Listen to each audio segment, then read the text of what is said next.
24 heures après son limogeage au poste de vice-président de la République, Pierre Claver Manganga Moussavo animait hier une conférence de presse. L'actualité brûlante de l'heure n'était pas en marge de points évoqués. Sur le scandale du Quai Vazingo, l'homme a détaillé le fil des événements. Il y a eu vente.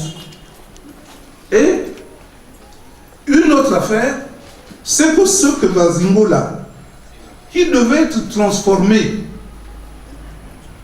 première transformation, deuxième transformation et troisième transformation, s'est retrouvé au port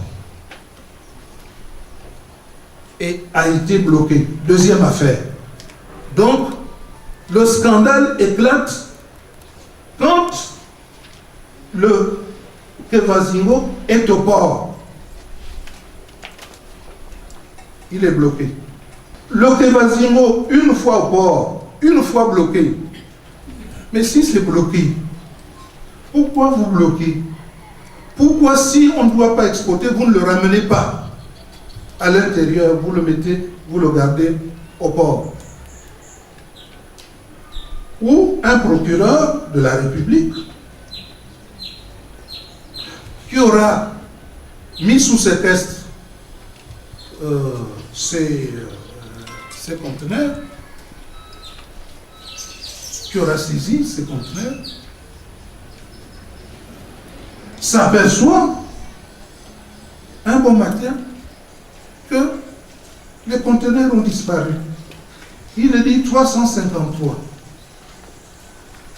Tout le monde s'enflamme, la toile s'enflamme, y compris la présidence de la République qui s'enflamme, qui pompe un communiqué.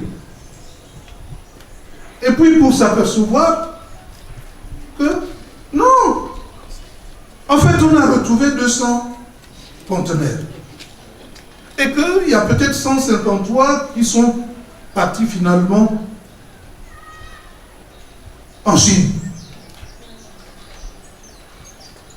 Est-ce que c'est sérieux qu'un procureur de la République ne prend pas le temps de vérifier où sont les conteneurs?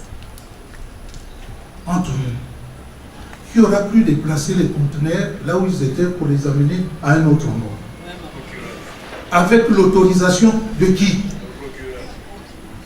Nous sommes sur la zone portuaire. Qui est responsable de cette zone portuaire? Parce que ici, il n'est plus question de la forêt. Il n'est plus question